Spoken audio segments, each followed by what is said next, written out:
Untuk informasi lebih lanjut, kami telah terhubung melalui Skype bersama Gubernur Sumatera Barat, Irwan Prayitno. Selamat siang, Assalamualaikum Pak Irwan. Selamat siang, waalaikumsalam Mas Ade. Ya, Pak Irwan, saat Jawa Barat dan Banten saja tidak seluruhnya hanya yang berbatasan dengan epicenter yakni Jakarta saja yang kemudian PSBB. Kenapa Sumatera Barat seluruhnya PSBB? Pertimbangannya apa? Jadi sesuai dengan Permenkes 9 2020, persyaratan untuk PSBB, pertama jumlah positif semakin meningkat yang terkena COVID, kemudian jumlah meninggal juga meningkat secara eksponensial pun terjadi suatu peningkatan, dan terjadinya transmisi lokal, transmisi antar kota kabupaten, perpindahan virus sudah ada dari hasil kajian, dan kemudian ditambah dengan perantau Sumatera Barat yang pulang memasuki ke seluruh kota kabupaten di Sumatera Barat yang mungkin diperkirakan bisa ratusan ribu, saat ini saja sudah lebih dari 100 ribu, dan ini memungkinkan kita untuk bersama di Sumatera Barat 19 kota kabupaten melakukan PSBB sehingga demikian lebih efektif, lebih efisien dan mengena ketika satu provinsi kita melakukan PSBB. Tapi kalau cuma 1, 2, atau 3, maka kesulitan nanti di perbatasan. Bagaimana kita membatasi dari kota kabupatennya tidak PSBB ketika masuk ke satu kota. Oleh karena itu kami mengusulkan dan diterima oleh Kementerian Kesehatan, dan insya Allah kami sudah berkali-kali rapat dengan Bupati Wali Kota dalam persiapan mengenai tanggal 22 itu baru direncanakan nanti rapat terakhir siang ini dengan Bupati Wali Kota Sumatera Barat untuk menanyakan kesiapannya. Kalau siap berarti kita sudah bisa tanggal 22, kalau belum mungkin nambah sehari lagi misalnya. Baik Pak Irwan, Anda menyatakan tadi ada transmisi lokal, artinya di 19 kabupaten kota di Sumbar, di mana sajakah kemudian transmisi lokal ini terjadi, di kabupaten mana saja yang menjadi epicenter, dan kemudian apakah nanti penanganannya akan ada klaster-klaster yang diprioritaskan Pak Irwan? Ya, memang saat ini transmisi lokal terjadi di Padang, yaitu di Pasaraya, sudah hampir 17-an yang kena positif, dan itu transmisi yang terjadi sudah dalam bentuk klaster, karena dari si A ke si B, ke si C, ke si D, dan itu sudah ditutup oleh Pak Wali Kota Padang untuk tempat yang sudah menjadi epicentrum.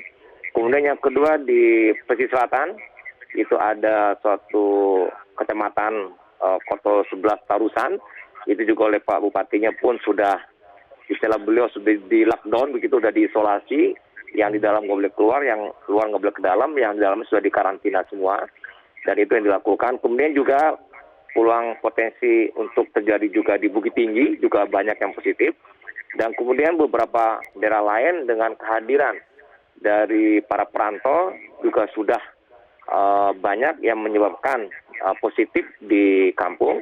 Dan kemudian mereka sendiri yang sudah ada positif dari hasil kajian juga sudah menularkan kepada yang lain, sehingga menjadikan sebagai sebuah klaster yang tentu dengan PSBB kita akan hentikan dengan pergerakan manusia.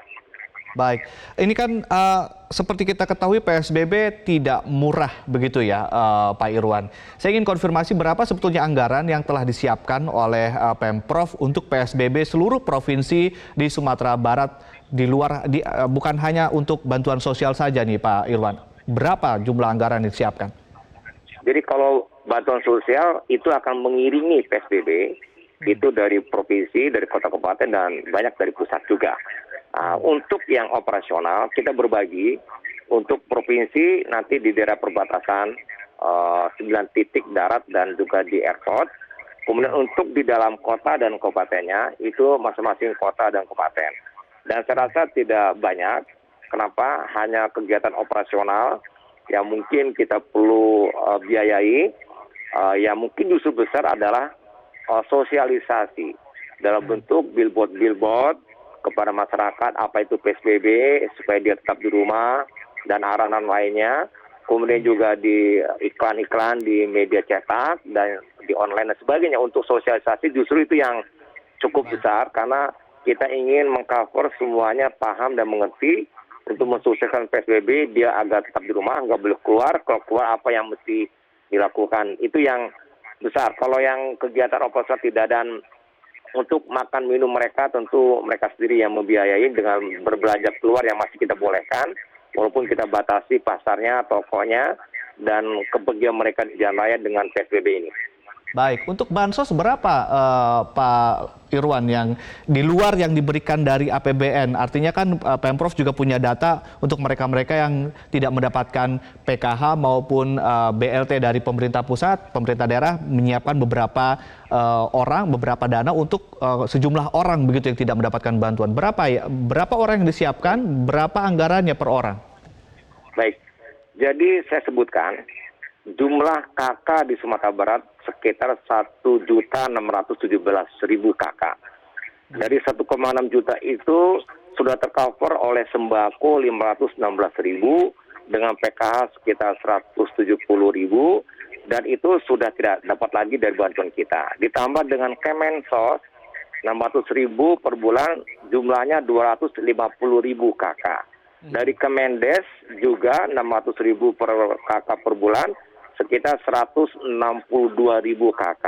Di total semua yang dari pusat, yaitu ada 4 kegiatan, itu sudah hampir 800.000. Ditambah dengan pra pekerja sekitar 70.000, berarti udah hampir 900.000, dan 5 bantuan pusat itu ditambah dengan dari provinsi sekitar 250 miliar dengan beras dan uang cash 600.000 per KK, itu sekitar 119.000. Jadi udah lebih 1 juta. Nah, kemudian ditambah dengan kota dan kabupaten. Tanpa menghitung kota dan kabupaten, rakyat Sumatera Barat sudah 80,4% tercover dengan bantuan pusat dan provinsi. Sementara SN, TNI, Polri pensiunan yang dapat gaji itu sekitar 134.000 KK. Dan kemudian ditambah dengan orang mampu. Jadi sebetulnya insya Allah tercover semuanya. Tercover begitu ya? Mereka yang terdampak ya. Baik, terima kasih Pak Irwan Prayitno, Gubernur Sumatera Barat telah bergabung bersama kami.